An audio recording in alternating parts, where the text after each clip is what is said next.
그래서 구약에 이 왕이 세워진 이후에 가장 중요한 인물 두 사람은 이제 왕과 선지자. 왕도 많이 나오고 선지자도 많이 나와요. 그런데 지난주에 말씀드린 것은 이제 하나님께서 이루신 역사는 온 인류의 역사도 마찬가지고 우리 개인의 역사도 마찬가지고 끝이 있다라고 말씀드렸죠. 그럼 끝이 있는 역사는 기독교 외에 그 어떤 민족에게도 어떤 종교에게도 끝이 있는 역사는 없어요. 그냥 흘러가는 거예요. 어디로 가는지 모르게 이제 흘러가는 거예요. 그래서 우리는 사람이 죽으면 하나님께로 본향으로 돌아간다라고 하죠. 갈 곳이 있는 거예요. 세상 사람들은 그냥 떠났다 하죠. 어디로 가는지 모르고 그냥 떠났다라고 이야기를 합니다. 그래서 모든 역사는 개인의 역사나 민족의 역사나 국가의 역사나 과정이 있고 끝이 있는데, 그 과정을 담당하는 사람이 왕이라면 그 끝을 이야기하는 사람은 선지자이죠. 그래서 하나님의 선지자는 늘 하나님께서 주시는 뜻, 계획, 목적에 대해서 늘 이야기를 하는 그런 사람이기 때문에 왕과 선지자가 필요합니다. 절대적으로 필요하죠. 자, 오늘은 이런 질문을 한번 해봤는데요. 여러분 강연을 보시면서 한번 좀 생각해 보시면 좋을 것 같아요. 다음 중에, 우리 이제 객관식을 좋아하잖아요. 다음 중에 성령의 은사가 아닌 것은 무엇일까요? 여러분들이 이렇게 쭉 보시면서 이건 성령의 은사가 아닌 것 같은데 하는 거에 이렇게 한 개 혹은 두 개 혹은 세 개 여러분들이 아닌 거 한번 이렇게 좀 체크를 한번 해보면 좋을 것 같아요. 예언, 섬기는 일, 가르치는 일, 위로하는 일, 구제, 다스림, 긍휼을 베푸는 것, 사랑, 지혜의 말씀, 지식의 말씀, 믿음, 치유, 영분별, 방언, 통역, 통변. 이 중에 성경에 나와 있는 성령의 은사가 아닌 것은 무엇일까요? 그러면 이제 이거 내가 말했다 틀리면 어떻게 하잖아요. 나는 한 개 발견했다. 한 개. 이런 건 괜찮죠. 한 개. 혹은 두 개. 혹은 세 개. 세 개 이상. 나는 다 성령의 은사인 것 같은데요 하시는 분. 정답은 다 성령의 은사입니다. 다 성령의 은사예요. 왜 말씀했냐면 성령의 은사가 이렇게 많아요. 성령의 은사는 우리가 이제 성경에 보면 로마서 12장, 고린도전서 12장, 에베소서 4장 이렇게 성령의 은사가 이제 설명이 되어 있어요. 그러니까 여러분들이 성령의 은사에 대해서 궁금하신 분들은 이렇게 좀 찾아서 읽어보시면 되는데, 여기 이제 다 이렇게 있어요. 성령의 다양한 은사가 있는 거죠. 여러분 성경이 성령의 은사에 대해서 뭐라고 말씀하시죠? 은사를 어떻게 하라고요? 사모하라. 저를 따라서 같이 한번 해볼까요? 은사를 사모하라. 은사를 사모하라. 여러분 은사를 사모해야 돼요. 사모한다는 건 하나님 이거 좀 주세요, 저 이거 꼭 있었으면 좋겠어요 하는 거예요. 은사는 받는 거니까. 은사는 선물, 말 자체가 선물이라는 뜻이니까. 은사는 그냥 어제 없다가도 오늘 있을 수도 있어요. 그냥 간절하게 바라면 주시는 거예요. 나이 많고 적음도 상관없고, 공부를 많이 하고 공부를 하지 않고도 상관없고, 남자여도 상관없고, 인종도 상관없어요. 그냥 하나님이 간절히 사모하는 자에게 주시면 돼요. 그러면 받고 교회를 위해서 사용하면 됩니다. 그러니까 여러분 성령의 은사를 위해서 기도하는 그 기도를 우리가 해야 되는데, 성령의 은사를 우리가 사모하지 않아요. 우리가 성령의 은사를 어떤 특별한 사람만이 받는다고 생각을 합니다. 특별한 사람. 여러분 성령의 은사를 사모하십시오. 여러분들이 성령의 은사를 다 받을 수 있게 되기를 주님의 이름으로 축복합니다. 더군다나 요즘처럼 사람들의 마음이 강팍해져 가고 있는 이 시대가 되어지는 이런 때는요, 더욱더 성령의 강력한 은사들이 필요합니다. 강력한 은사들이 필요해요. 그 중에 예언이라는 은사가 있는데요, 여러분 예언이라는 은사를 딱 들을 때 좀 어떤 느낌이 드시는지 모르겠어요. 되게 나는 예언의 은사 받은 사람 봤다, 내지는 혹은 내가 예언의 은사가 있습니다 라든가, 예언의 은사가 이렇게 조금 무언가 특별하고 예언의 은사를 받아서 혹시 잘못되는 거 아니야, 이런 느낌도 있고 막 그런 느낌들이 있는 거예요. 예. 많은 은사 중에 좀 비교할 때는 좀 비슷한 걸 비교를 해야 되겠죠. 방언의 은사는 사람들이 많이 사모를 합니다. 방언의 은사 많이 사모를 해요. 그리고 방언의 은사를 많이 받죠. 여러분, 방언의 은사를 많이 받는 것은요, 방언의 은사를 많이 사모하니까 받는 거예요. 근데 예언의 은사는 많이 사모하지를 않아요. 그러니까 받지를 못해요. 이유 중에 하나는 예언의 은사에 대한 오해가 있기 때문에 그렇습니다. 그래서 오늘은 그 오해를 조금 여러분들에게 풀어드리려고 하는데, 예언의 은사가 바로 이제 구약의 선지자와 굉장히 관련이 있는 그런 은사죠. 로마서 12장, 고린도서 12장 말씀 말고 에베소서 4장 말씀에는 조금 은사를 다르게 설명을 하고 있어요. 다르게. 에베소서 4장 11절 12절 말씀 우리 같이 한번 읽어보겠습니다. 시작. 그가 어떤 사람은 사도로, 어떤 사람은 선지자로, 어떤 사람은 복음 전하는 자로, 어떤 사람은 목사와 교사로 삼으셨으니 이는 성도를 온전하게 하여 봉사의 일을 하며 그리스도의 몸을 세우려 하심이라. 여러분, 에베소서 4장 12절을 꼭 기억하십시오. 성령의 은사는 반드시 교회를 세우기 위해서 주시는 거예요. 개인을 위해서 주시는 게 아닙니다. 은사를 받았는데 개인을 위해서 사용을 하거나 교회가 아닌 어떤 다른 목적으로 은사를 사용하는 경우는 하나님이 주신 은사 아닙니다. 아니에요. 여러분, 성경에 그렇게 기록이 되어 있어요. 은사를 주신 것은 온전히 성도를 온전하게 하고 봉사의 일을 하고 그리스도의 몸된 교회를 세우게 하기 위해서 은사를 주신다는 거예요. 그럼 여러분, 에베소 4장에 은사들이 있죠. 첫 번째, 무슨 은사가 되어 있어요? 사도의 은사. 사도의 은사. 또 어떤 은사가 있죠? 네, 선지자의 은사. 선지자의 은사. 그 다음에 또 어떤 은사가 있죠? 복음을 전하는 은사. 또 목사의 은사. 또 교사의 은사가 있단 말이에요. 그러면 이게 에베소서 말씀인데, 오늘날에 우리가 신앙생활하는 우리의 신앙생활 안에서도 이해가 돼야 돼요. 이해가 되는 건 몇 가지 있죠. 목사는 이해가 되시죠? 목사 여기 있으니까. 교사도 이해가 되시죠? 여러분 가운데 교사도 있으시니까. 복음 전도자도 이해가 돼요. 조금 이해가 될 듯 안 될 듯 하죠. 왜냐하면 목사, 교사는 딱 직분이라는 개념이 있는데, 복음 전하는 사람이 이건 직분이라고 해야 되나, 이런 생각이 있는 거예요. 그러면 오늘날 선지자와 사도는 그러면 이게 어떤 역할인가? 이게 이 역할과 혹은 이 역할과는 어떻게 차이가 있는가? 이것을 좀 우리가 알아야 되겠죠. 알아야 되는 거예요. 자, 사도는 어떻게 이해를 하시면 되냐면, 오늘날에 보면요, 행정이라고 하면 좋습니다. 행정.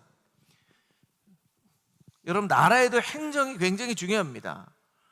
행정이 잘 되어 있으면 국민들이 불평이 없어져요.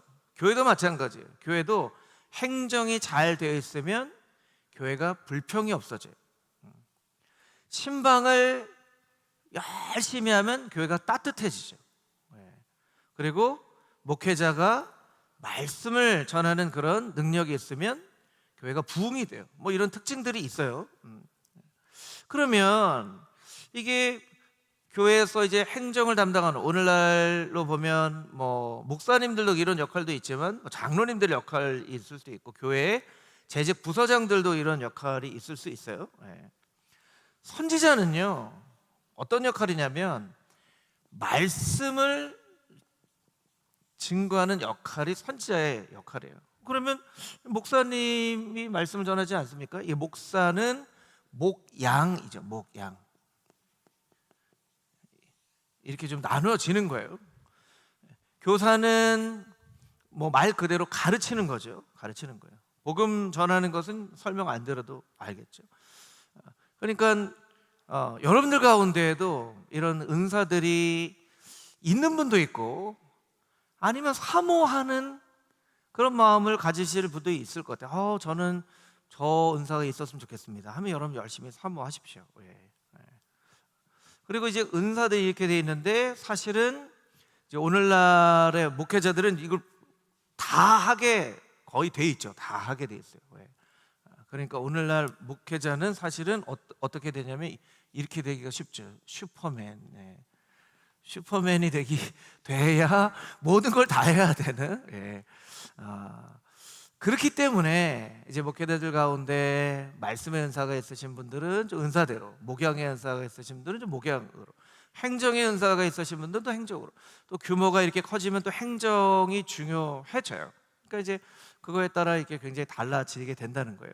여러분들이 조금 약간 그래요 목사님 하고 생각하는 부분도 있을 거예요. 왜냐하면 선지자가 말씀이라고 설명을 드렸기 때문에 이 부분을 이제 설명을 좀 드리도록 하겠습니다.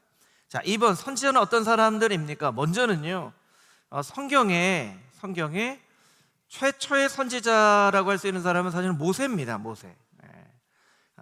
신명기 18장 15절 말씀에도 있는데 신명기 18장 15절을 사도행전에서 인용한 말씀이 사도행전 7장 37절 말씀이에요. 우리 같이 한번 읽어보겠습니다. 이스라엘 자손에 대하여 하나님이 너희 형제 가운데 나와 같은 선지자를 세우리라 하던 자가 곧 이 모세라, 이렇게 돼 있죠. 사실은 뒷장으로 넘겨보시면, 바로 다음 장으로 넘겨보시면 이번에 창세기 20장 7절이 나와요. 창세기 20장 7절이 성경의 선지자에 대해서 이야기하는 첫 번째, 선지자라는 말의 단어가 나온 첫 번째 구절이 창세기 20장 7절 말씀인데, 이건 아브라함에 대한 말씀이에요. 뭐라고 얘기하냐면 이거 그라랑 아비멜렉이 하는 얘기거든요. 이제 그 사람의 아내를 돌려보내라, 그는 선지자라, 이렇게 얘기한단 말이에요. 그러면 아브라함을 선지자라고 했는데 왜 아브라함은 선지자라고 얘기하지 않고 모세를 선지자라고 합니까? 그 이유는요, 바로 2번에서 설명을 드릴 수가 있죠. 성경에는 명확하게 구분이 되어 있지는 않지만 자세히 보시면 두 역할이 나뉘어져 있음을 알 수가 있어요. 하나는 선견자이고요, 또 하나는 선지자예요. 선견자는 영어로 보면 seer, 보는 사람이라는 의미도 있고요, 선지자는 prophet이라는 뜻이 있어요. 선견자는 히브리어로도 보면 호제, 로에, 이건 보다, 이런 뜻이에요. 그러니까 선견자는 꿈이나 환상을 통해서 미리 일어날 일들을 내 앞으로 내어다보는 사람을 의미할 때가 많아요. 그리고 성경의 예를 보면요, 조금 이제 영적인 체험을 통하여서 미래에 있는 일들을 이야기를 하는 사람을 의미를 합니다. 그런데 선지자는요, 나비라고 하는데요, 나비, 이 선지자의 역할은 선견자의 역할과 조금 다릅니다. 선지자의 역할은 하나님의 꿈과 환상을 통해서 하나님의 말씀을 선포하는 사람이라고 해요. 그래서 요즘은 사실은 많이 쓰지는 않는데요, 사실은 선지자를 가장 잘 그 의미를 설명한 말은 대언이에요. 대언. 대신 이야기를 하는, 오늘날 대언을 하는 그런 사람이 있어요. 어떤 사람이죠? 대변인이죠. 대변인. 정치 정당에 대변인이 있어요. 그렇죠? 대통령도 대변인이 있죠. 대신 이야기를 하는 사람이에요.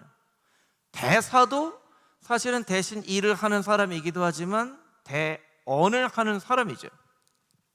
프로핏이라고 하는 말에 어근을 보면 헬라어 프로페테스라고 하는데요, 이게 헬라어는 이제 영어는 프로 이렇게 돼 있지만 헬라어로 보면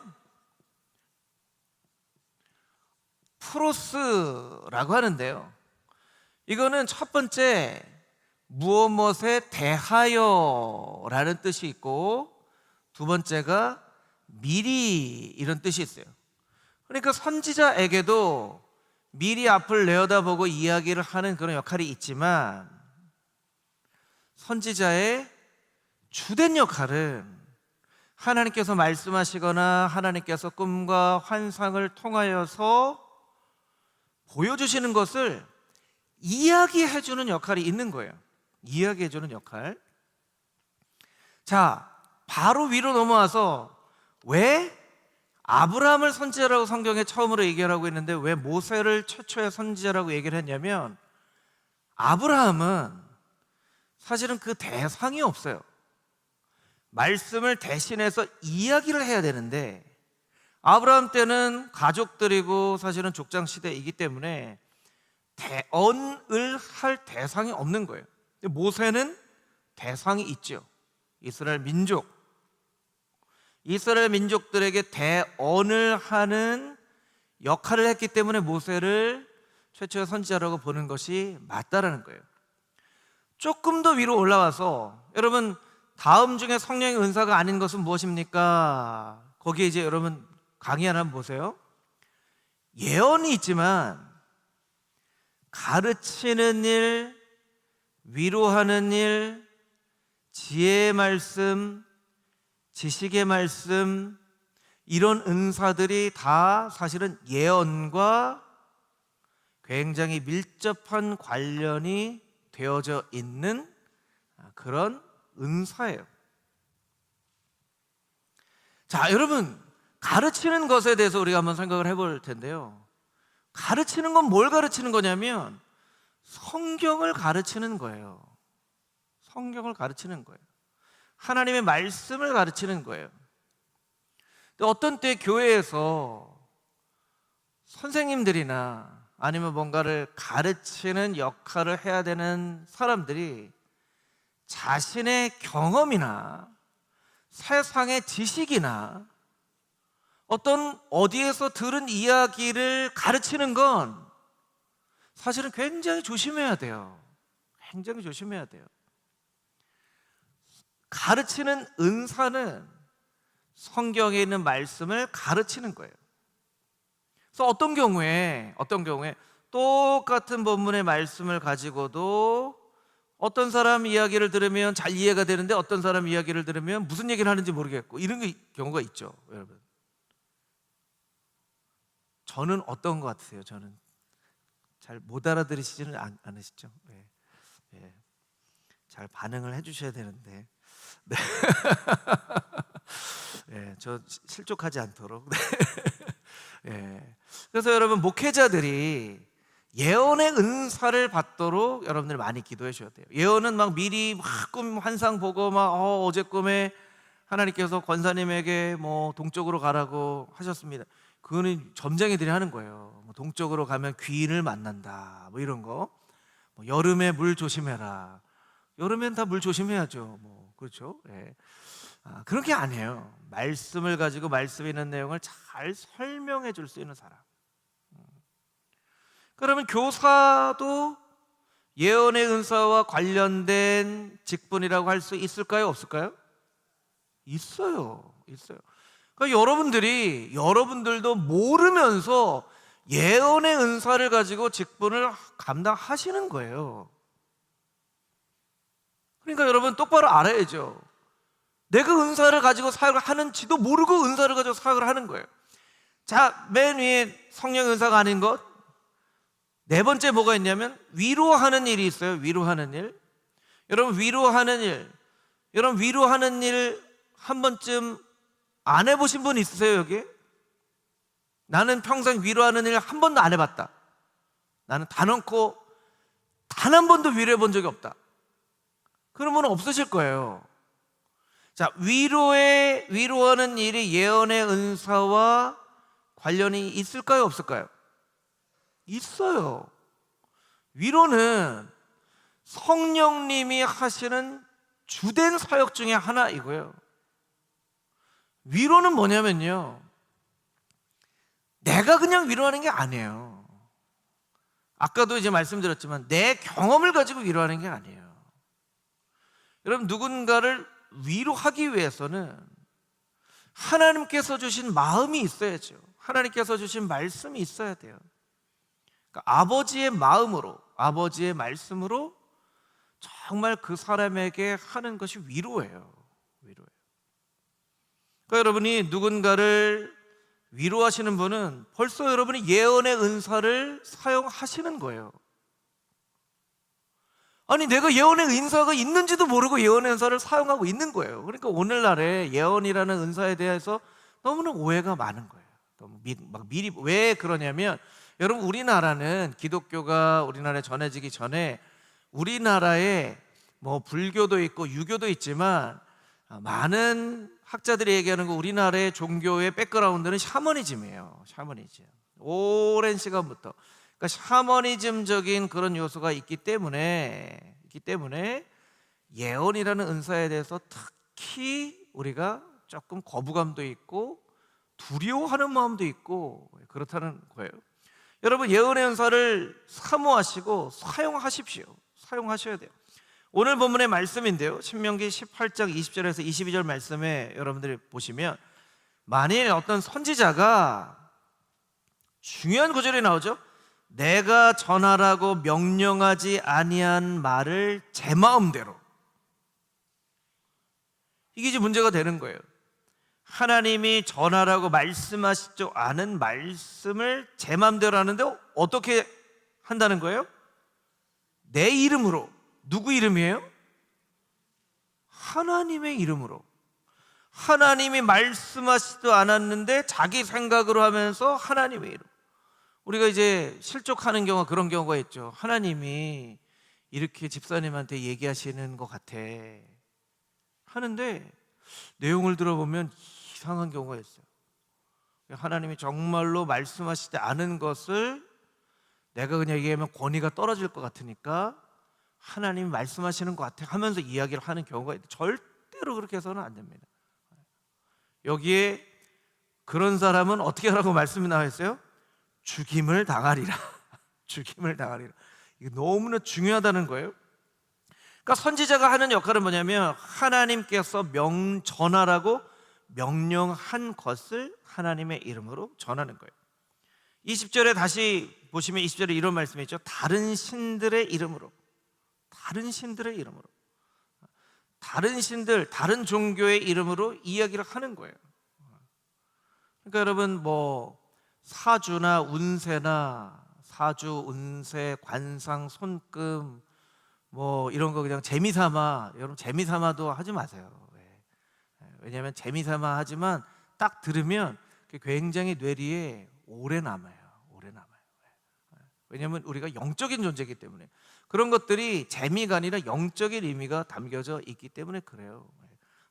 그러니까 그런 사람들은 죽임을 당하리라. 21절에 너무나 놀라운 말씀이 있어요. 21절에 백성들이 뭐라고 얘기하냐면 마음속으로 얘기하는 거예요. 마음속으로.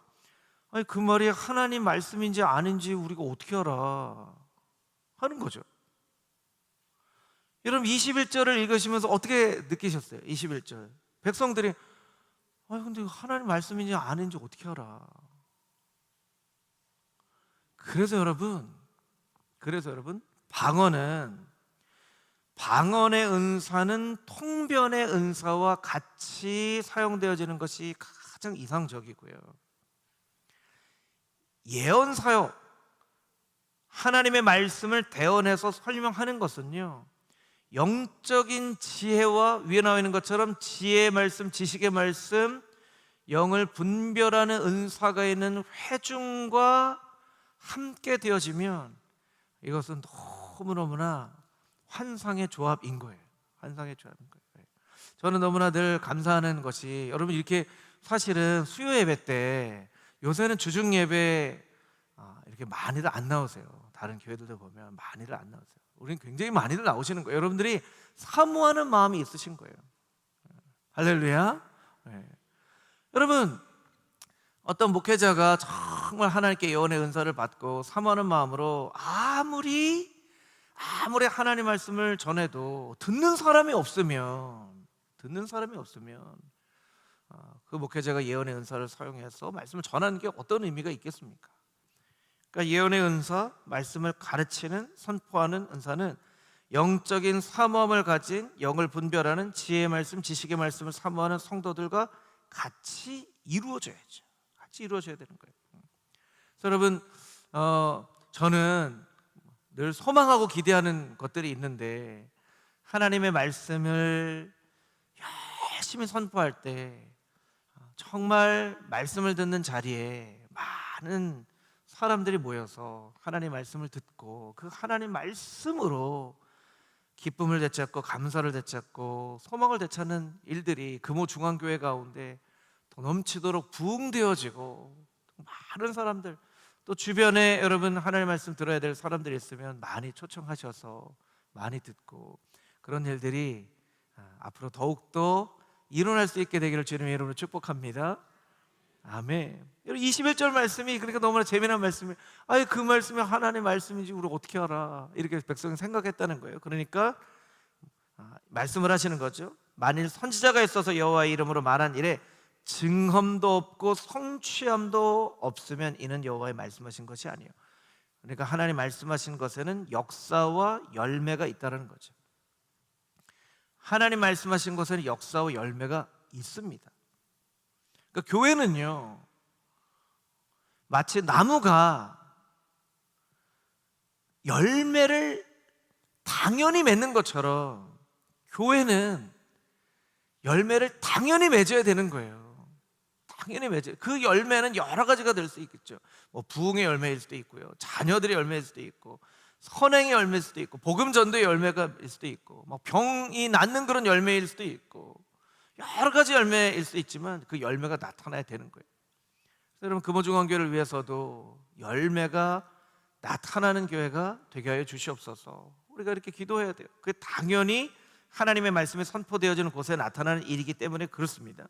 그래서 신명기 18장에 보면 선지자의 역할에 대해서 잘 설명을 하고 있죠.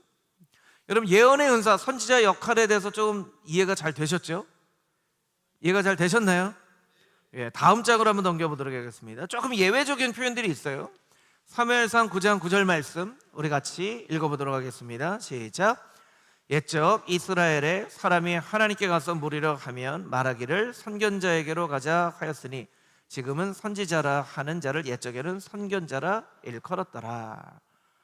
그러니까 선지자와 선견자가 비슷비슷하게 선지자를 선견자라고 하기도 하고 했다는 거예요. 하나님의 꾼과 함상을 보고 그것을 예언하는 사역이기 때문에.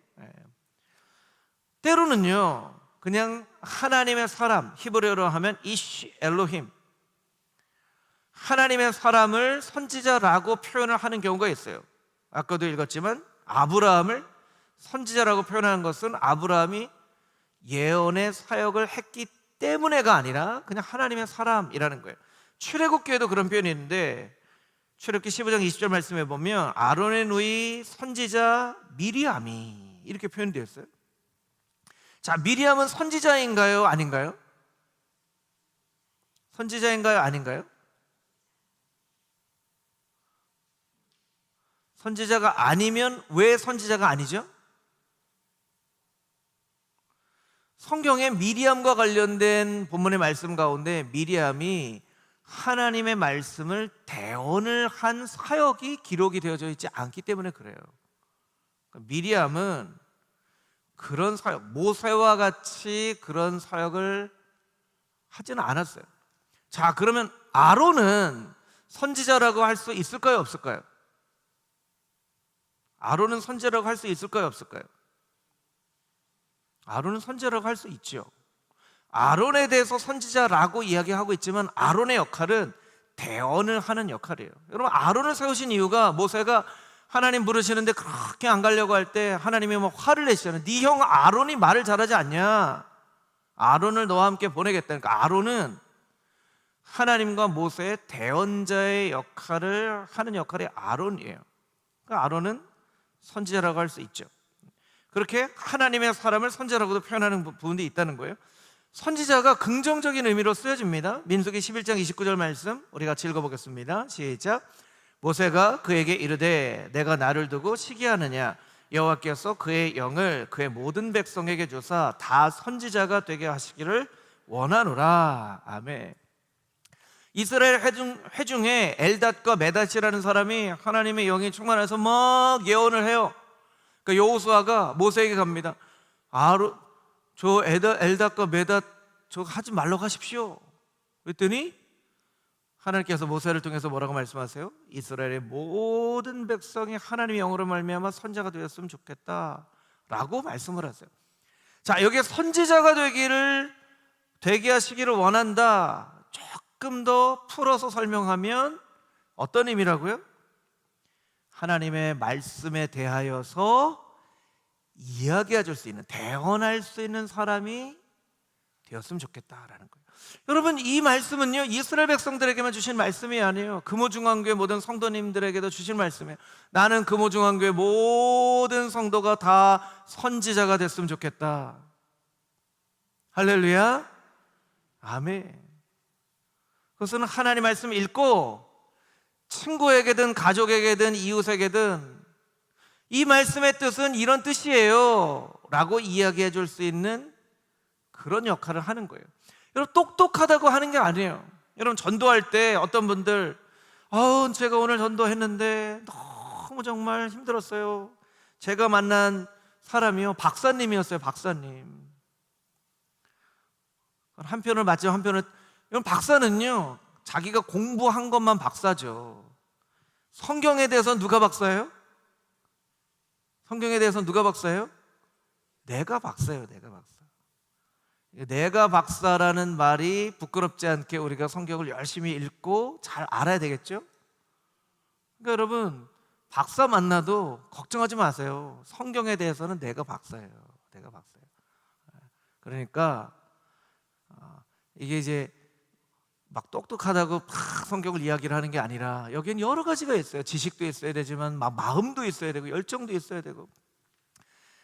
제가 실명을 좀 거론하진 않지만 아주 유명한 선교사님이 있어요. 한국에 이름만 대도 다 알 수 있는 그 선교사님이 나이가 조금 지긋이 들어서 예수님을 만났어요.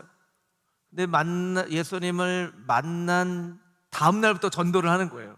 근데 여러분, 예수님 만난 지 하루밖에 안 된 사람이 뭘 잘 알겠어요? 그러니까 전도를 하는데 전도를 당하는 사람이 더 성경을 잘 알아요. 이거 잘못 얘기하는 것 같은데요? 이건 내가 알기로는 이게 맞는 것 같은데? 그러니까 알겠습니다. 기다려 보십시오. 그리고 그날 와서 목사님한테 이거 좀 가르쳐 주십시오 해서 이걸 듣고 그 사람 만나서 제가 어제 했던 거 또 얘기를 하겠습니다. 또 얘기를 했더니 이 사람이 그렇긴 그런데 이건 또 잘못 설명한 것 같은데요? 기다려 보십시오. 그리고 그날 가서 또 물어보고 이렇게 전도를 했다는 거예요. 실제로. 마음만 있으면 할 수 있어요. 대언의 삶. 모든 사람이 다 선지자의 역할. 여러분, 자녀들이 부모에게 성경에 있는 것을 물어볼 때 대답해 줄 수가 있어야 돼요. 모든 걸 다 대답해 줄 수는 없죠. 우리가 성경에 있는 걸 다 이해할 수는 없기 때문에. 그런데 부모가 성경을 잘 모르니까 어떤 일들이 일어나냐면 자녀들이 조금 신앙생활을 하려고 할 때 부모님한테 물어본단 말이에요. 오늘 청소년부에 가서 보니까 이런 말씀하셨는데 아빠 이거 무슨 뜻이야? 그러면 가서 공부나 해. 공부. 이렇게 하고 넘어가는 거예요. 모르니까. 엄마 이거 좀 가르쳐줘요. 그러면 쓸데없는 소리 하지 말고 여러분, 성경에 있는 걸 얘기해 줄 수 있어야죠. 그리고 모르면 내가 아는 부분은 이런 부분까지는 아는데 기다려. 내가 목사님한테 가서 물어보고 내가 가르쳐 줄게. 솔직하게 얘기를 해도 돼요. 그렇게 이야기를 해줄 수 있어야 돼요. 선배들이 후배들한테 성경에 있는 이야기에 대해서 이야기를 해줄 수 있어야 돼요. 이야기를.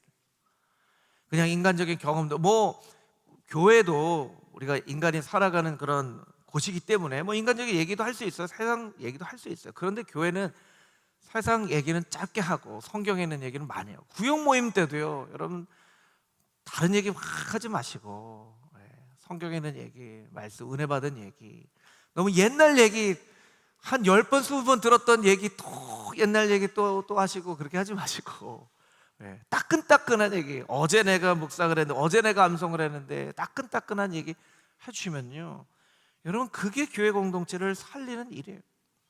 모든 백성이 다 선지자가 되게 하시기를 원한다.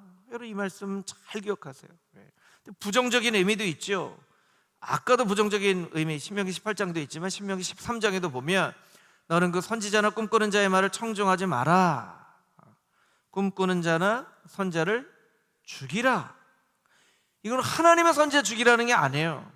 애굽 술사 같은 사람이죠.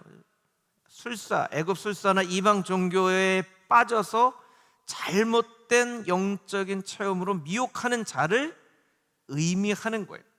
그러니까 여러분 성경을 읽다가 헷갈리시면 안 돼요. 어떤 때는 선지자가 다 됐으면 좋겠다고 하고, 어떤 때는 선지자 죽이라고 하고, 이거 어떻게 해야 돼? 이때 잘 여러분들이 이해를 하셔야 돼요. 이해를 하셔야 돼요. 그렇게 여러분들이 보시면 좋을 것 같습니다. 신약의 시험, 하나님은 그 누구도 시험하지 않으시느니라. 또 좀 보니까 시험을 만나거든 기쁘게 여겨라. 그건 이제 하나님이 하시는 것은 시련이고, 하나님은 아무도 시험하지 않는다고 할 때는 사단이 주는 유혹을 말하는 거죠. 그렇게 이제 분별할 수 있는 것처럼 선지자들이 이렇게 분별해야만 한다는 것이죠. 다음 장으로 넘겨보도록 하겠습니다. 성경에 1번, 2번, 3번 쭉 쓴 거는 성경의 책별로 나와 있는 예언서예요. 이제 소선지서만 쓰여졌죠. 소선지서만 쓰여졌어요. 조금 시간이 지났지만 여러분 설명을, 대선지서, 소선지서는 그냥 분량이 많고 적음에 따라서 나눠지는 거예요. 여러분 이스라엘이 이렇게 되다가 갈라졌죠. 쭉 갈라졌죠. 930년경에 르호보암 때 갈라졌어요. 그리고 북이스라엘은 BC 722년에 멸망합니다. 누구에게 멸망하죠? 북이스라엘은 아수르에게 멸망을 하죠. 아수르에게 멸망을 합니다. 아수르에게 멸망을 하고, 남유다도 사실은 BC 586년에 멸망을 합니다. 그래서 한 400년, BC 400년, 444년 경이라고도 하는데, 여러분 남유다는 누구한테 멸망을 하죠? 바벨론에게 멸망을 합니다. 바벨론에게 멸망을 하고, 포로 귀환을 시키는 나라는 페르시아죠. 페르시아. 그런데 멸망을 당하기 전까지 포로로 잡혀가요. 605년경에 다니엘이 먼저 잡혀갑니다. 다니엘. 그리고 597년쯤에 이제 예레미야 선지자가 나죠. 597년에 또 침공을 당해요. 여기 이제 에스겔이죠. 에스겔.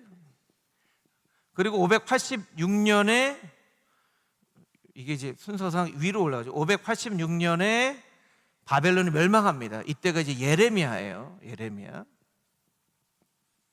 이사야는 한참 위고.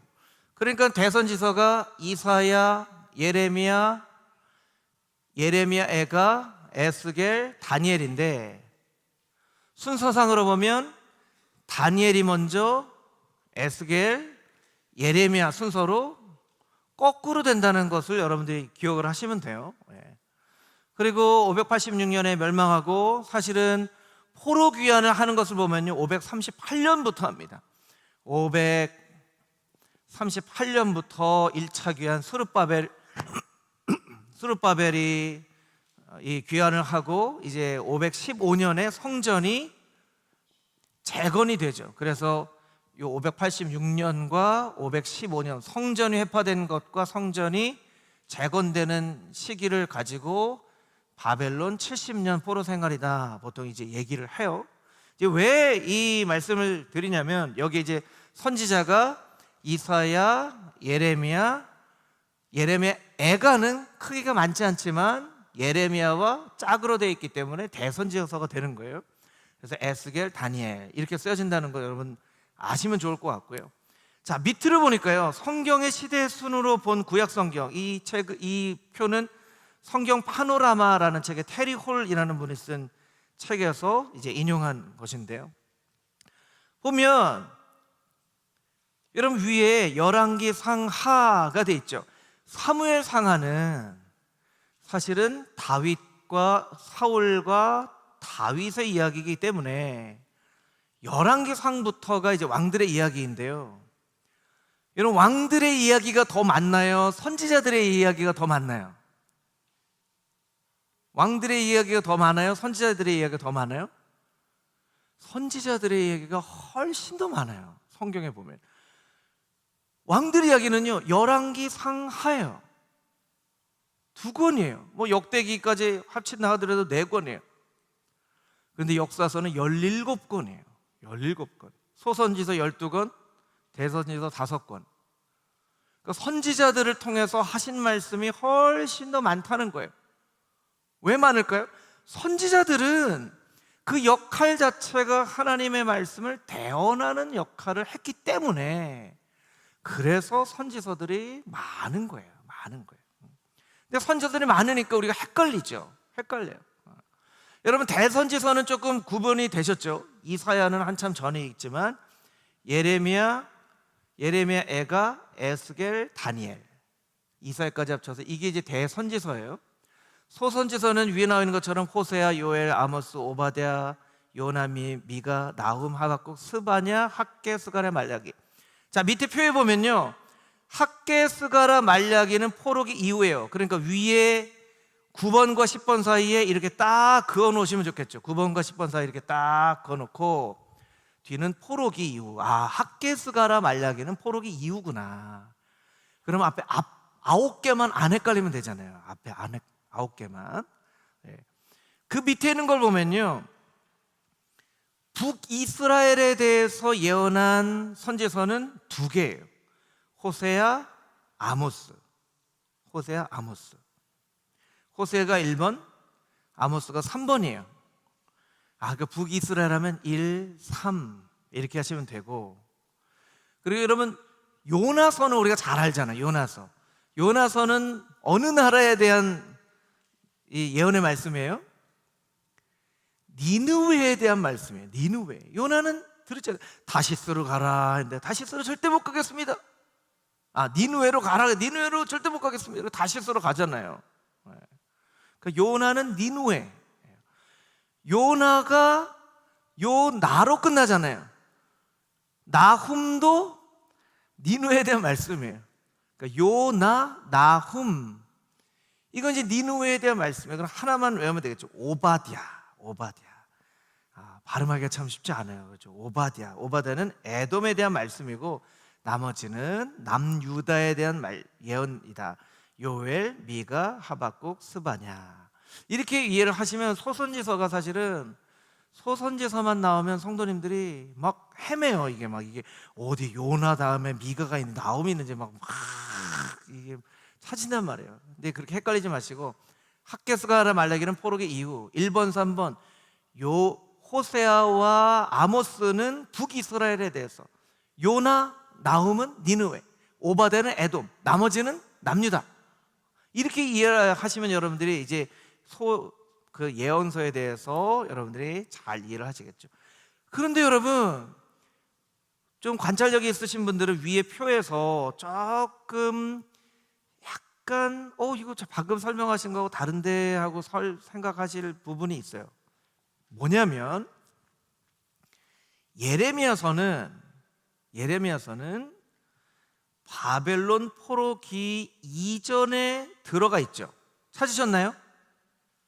하박국 위에 있죠. 맨 밑에서 두 번째. 찾으셨나요? 위에 박스에서? 찾으셨죠?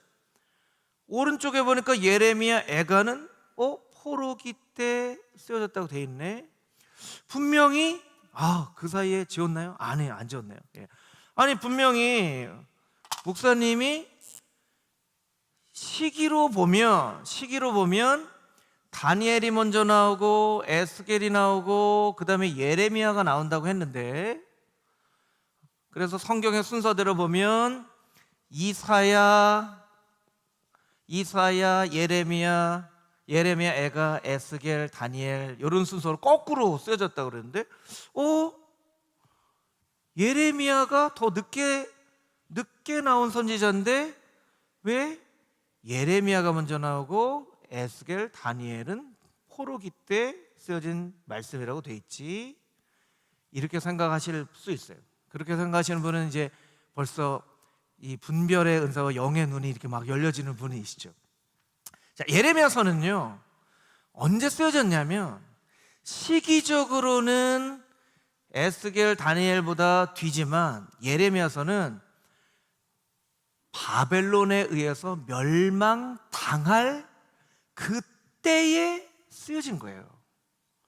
에스겔, 다니엘은 한참 뒤에 포로기 때 과거를 생각을 하면서 쓰여진 예언서라는 거예요. 이 차이를 여러분 좀 아시겠죠? 차이를 모르시면 안 되는데 그래서 여러분들이 일단 순서적으로는 다니엘, 에스겔이 먼저 나왔지만 쓰여진 것은 에스겔, 다니엘은 포로기 때 쓰여진 거고 예레미야서는 막 멸망당할 그때쯤에 이렇게 쓰여졌다고 여러분들이 잘 이해를 하시면 됩니다. 한 장을 더 넘겨보셔서 이것만 설명을 드리고 오늘 마치도록 하겠습니다. 자, 조금 헷갈리실 수 있어요. 오늘 가서 복습을 많이 하셔야 돼요.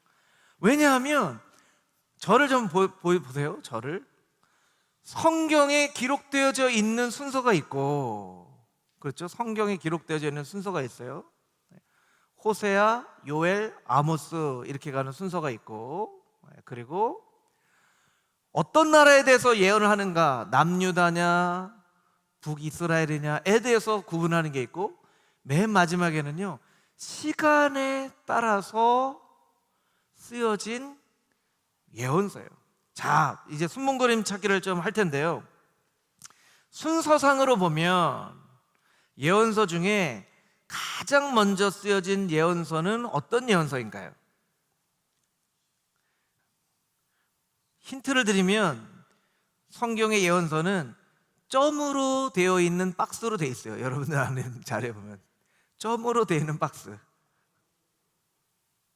가장 먼저 순서적으로 가장 먼저 쓰여지는 예언서는 어떤 거예요?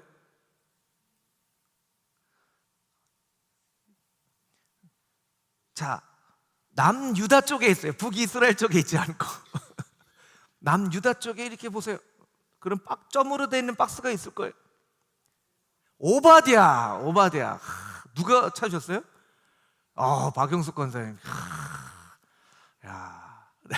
오바댜하고 요엘이 순서상으로는 가장 먼저 쓰여진 그런 예언서예요.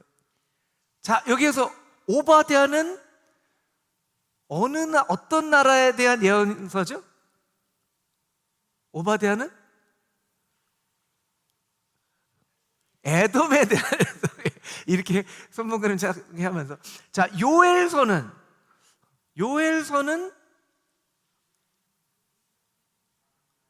그렇죠. 여러분들이 보는 이쪽이 남유다예요. 앞에 펼쳐보실 필요가 없어요. 왼쪽이 북이스라엘이고 오른쪽이 남유다거든요. 그래서 왼쪽으로 넘어오시면 호세아하고 아모스가 있죠. 호세아하고 아모스가 있어요. 찾으셨나요? 호세아, 아모스? 네, 호세아, 아모스 있어요. 아모스 밑에 누가 있죠? 요나가 있어요. 그러니까 요나는 북이스라엘 사람인데 니누웨에 대해서 예언을 한 거예요. 북이스라엘 사람인데 니누웨에 대해서 예언을 한 거예요. 그러니까 북이스라엘 출신의 예언자는 호세아, 아모스, 요나. 근데 요나는 북이스라엘 출신이지만 니누웨에 대해서 예언한 예언자. 그리고 오른쪽으로 넘어오셔서 이사야가 있을 거예요. 그 위에 이사야하고 미가. 찾으셨죠? 이사야하고 미가가 있고 그 위로 올라가면 나움, 스바냐, 하박국이 있죠. 나움, 스바냐, 하박국. 자, 나움은 어느 나라에 대한 예언서라고 그랬죠? 니느웨, 요나, 나훔 이렇게 하시면 된다고 그랬죠. 그리고 맨 위에 사실은 에스겔, 예레미야, 다니엘, 에스겔이 위에 있죠. 이건 포로기 때니까. 학개수가라 말라기는 여기 없어요. 이 시기에는 포로기 이전에만 되어 있으니까. 이게 학개수가라 말라기 막 여기서 찾으시면 안 나와요. 네, 안 나와요. 네. 이거는 이제 BC 440년 이후이니까. 네. 그래서 예언서, 오늘은 이렇게 굉장히 기쁜 마음으로 돌아가셔야 되는데 막 이게 막 지금 막 지금 표정이 굉장히 복잡하신 것 같으세요. 그런데 여러분들에게 숙제를 드리는 거예요. 숙제를 드리는 거예요. 무슨 숙제를 드리는 거냐면 이 세 가지 표와 위에 있는 순서를 보면서 성경의 순서, 시대 순서, 대상에 따라서 여러분들이 이렇게 쭉 한번 보세요. 왜 볼 필요가 있냐면요, 이걸 한 번은 넘어가야지, 한 번 넘어가지 않으면요 평생 선지서를 무서워하게 됩니다. 평생 선지서를 무서워하게 돼요. 아마 나이 많이 드신 권사님들, 집사님들 느끼실 거예요. 지금도 예언서 하면 헷갈려요, 안 헷갈려요? 여러분 솔직하게 얘기해 보세요. 헷갈리세요, 안 헷갈리세요? 이걸 왜 헷갈려요? 아니에요. 예전에 진작에 한 번은 이렇게 정리를 했었어야 되는 거예요. 근데 헷갈린다고 정리 안 한 거예요. 또 나오면 또 헷갈리고, 또 나오면 또 헷갈리고, 또 나오면 또 헷갈리는 거예요. 여러분들이 이번에는 어떻게 생각하셔야 되냐면, 이번에는 내가 한번 정리를 한번 하고 넘어가리라. 이제는 예언서가 나와도 당황하지 않으리라. 그런 마음을 가지고 오늘 나눠드린 자료를 가지고 이렇게 성경을 연구해 가면서 한번 이렇게 쭉 한번 보세요. 그러면 다음에는 나훔, 오늘 본문의 말씀 나훔입니다. 나훔, 이거 니느웨에 대한 말씀이네. 오바댜, 이거 에돔에 대한 말씀이네. 그리고 무슨 여전도회 연합회나 남선교회에 가서 나훔, 이거 니느웨에 대한 말씀이네. 그러면 다른 교회 분들이 어떻게 보세요? 금호중앙교회 이렇게 되는 거예요. 근데 사실은 진작에 우리가 알았어야 되는 거예요. 진작에. 자꾸 미루고 피하고 하니까 지금도 예언서를 보면서 우리가 걱정하고 두려워하게 되는 거예요. 여러분, 오늘은 이제 특별히 한 번도 그런 적이 없지만 숙제를 내드립니다. 여러분 잘 숙제를 해오시고 다음 주에 제가 한번 물어볼 거예요. 여러분, 아까 박용숙 권사님 잘 대답해 주셔서 박용숙 권사님 물어볼 수도 있어요. 박용숙 권사님 이러면서 제가 다음 주에 또 다 안 나오시면 안 돼요, 여러분. 그래서 여러분, 하나님의 말씀에 대해서, 하나님의 말씀도 정말 재밌게 찾아가면서 이렇게 배워나가는 그런 지식의 말씀과 지혜의 말씀과 예언의 은사로 하나님의 말씀을 누군가에게 잘 설명해 주는 금호중앙의 모든 성도들이 선지자가 다 되기를 원한다. 그 하나님의 말씀이 이루어질 수 있게 되기를 주님의 이름으로 축복합니다.